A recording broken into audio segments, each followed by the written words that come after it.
So we now come to the last part of our culinary journey, and this time it's something sweet. And I'm not just talking about Hugh. This is Hugh Rowlands from Gagan Hugh's Kitchen. And Hugh's going to start making some brownies for us. So over to you, Hugh.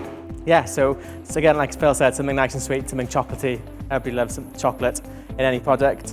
And it's always calorie-free, isn't it? Because it's the way we roll with chocolate. So I'm just going to first off start Welsh butter.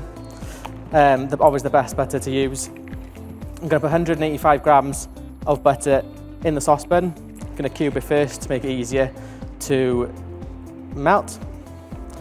Once that's in the saucepan, I'm going to add the same amount of dark chocolate. So again, 185 grams of dark chocolate. Again, it's all about the calorie-free, healthy, especially when it's meant to be a treat. So in goes that.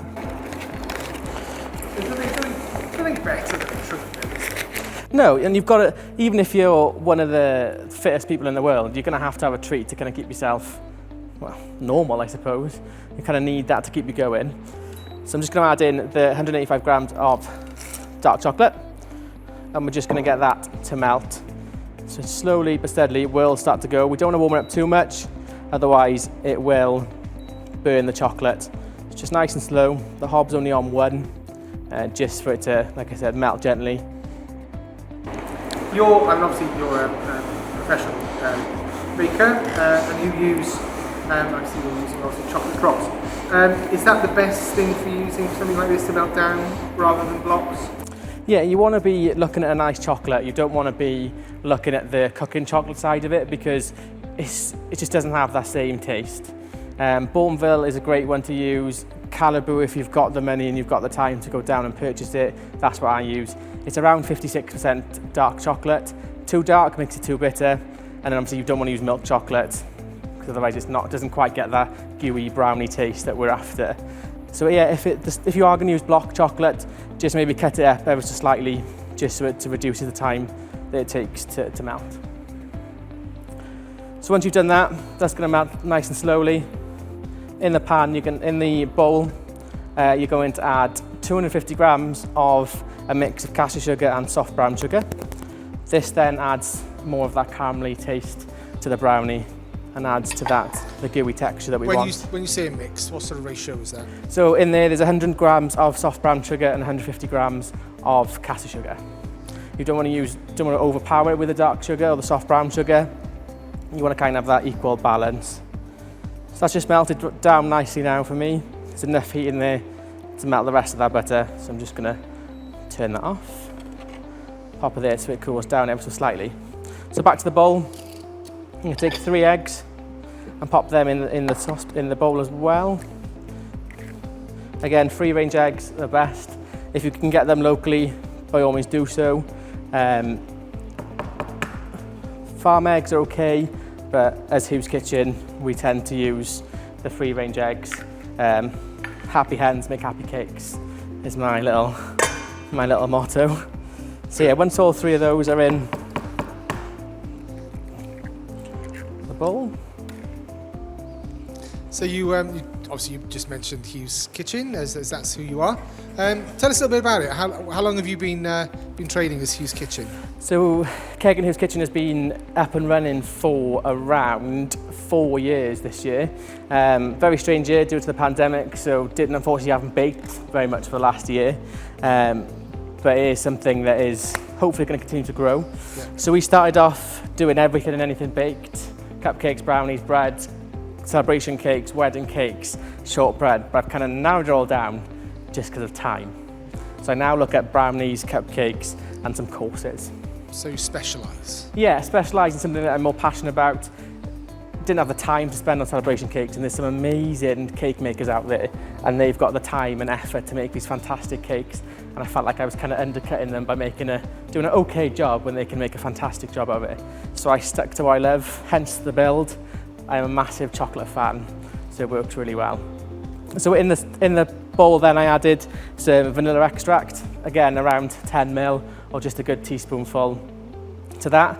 You need a good whisk for this, or if you don't want an arm workout, you need to be looking at using electric whisk. So once that's all in there, You're just going to begin to combine it so it becomes nice and light and fluffy, which doesn't take too long. You don't want to whisk it too much, you don't want too much air within the brownie mix, otherwise you could end up with too many air bubbles, and that doesn't help with that gooey texture of a brownie. Yeah, it's not a Victoria sandwich, is it? No. You know. You kind of want it quite dense, you don't want it quite... And again, we're using plain flour, not soft raisin flour. We don't need that extra raisin agent in it. We need the flour to help combine everything, but we don't need it to help lift it up. We want quite a gooey, stodgy brownie, best served warm with a good scoop of vanilla ice cream. So during lockdown, I found a bit of a niche and quite enjoyed it. Was doing bake-alongs via video calls, and it was really good fun. It was good to see everybody taking part. So yeah, we're looking at doing more courses. I work closely with a lovely lady, Angharad from the Preservation Society, based in Chepstow. So she is an incredible lady who makes jam, preserves, everything good and tasty that you can spread. So we look at doing a couple of courses, and we've just launched our afternoon tea course this year, hoping to run more dates throughout the year. So I am the treasurer of Get a Gear Young Farmers Club. So we're a small club, but we're mighty.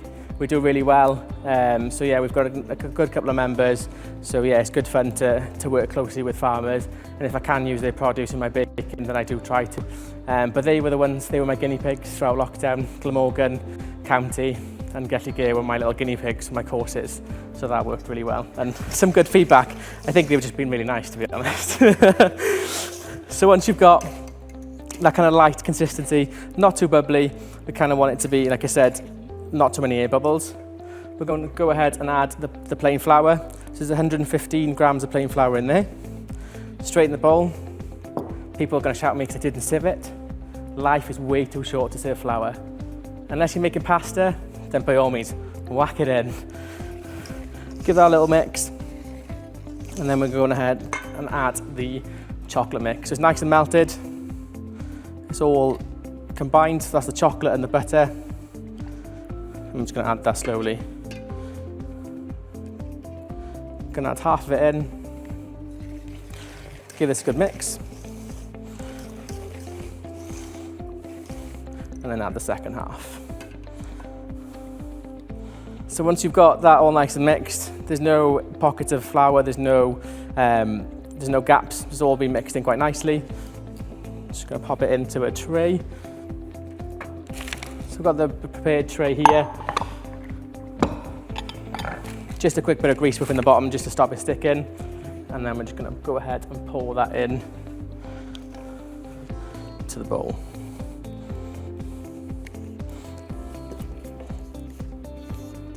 So these can put anything in, you can put any kind of topping, anything like that in the mixture. I'm going for the plain dark chocolate chips for this one, but you can add Nutella, you can add whatever flavourings you want.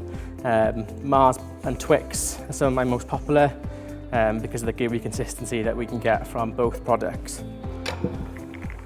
So once you've got it in the tin, give it a drop. You can see all the air bubbles disperse out with the actual product, which is what we want. And then we're just going to take a couple of chocolate chips and spread it across the top of the brownie. I like quite a bit of chocolate. There's no point being stingy with any of the products. And again, this is a 56% dark chocolate, so nothing too bitter for it. And then we're going to pop it in the oven. It's around 170 degrees for 26 minutes. Yeah, it is, because it's just enough time for it to have a gooey middle, but a nice crisp top that you want on a good brownie. That's a bit. So, what's the difference between a brownie and a blondie? I presume something to do with colour? Yes, so blondie is the brownie's cousin. So that is a white chocolate version. Again, it's made slightly different.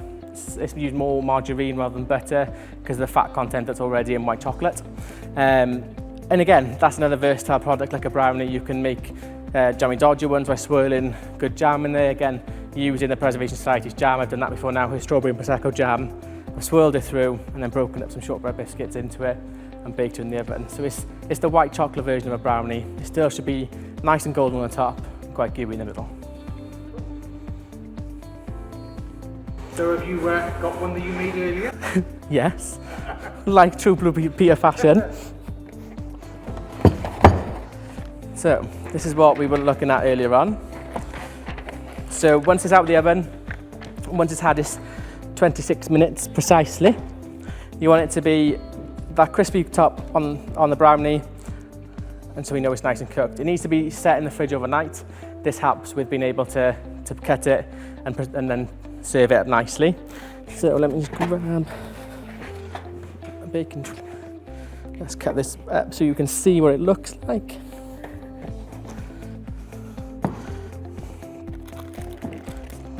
Another reason why you need that baking paper is just to make that so much easier. Take that off. Does that mean the tray becomes reusable? It does. So I normally use them twice before recycling them, as obviously they're aluminium, so they can go in the recycling. It also saves washing, which is quite nice. By the time you've made a load of brownies, the last thing you do is having to wash loads of dishes. So yeah, so I'll cut this in half.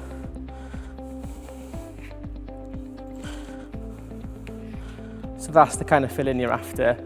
That kind of dark, gooey chocolate filling, and then that's what's served best served warm even, with some nice vanilla ice cream.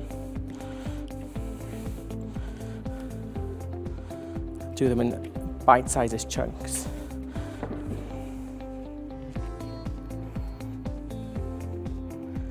And plate it up nicely. And there you go. Man size. And there you have it, Who's Kitchen Chocolate Brownies. Fantastic, superb. That was absolutely brilliant. Thank you very much, Hugh. No problem.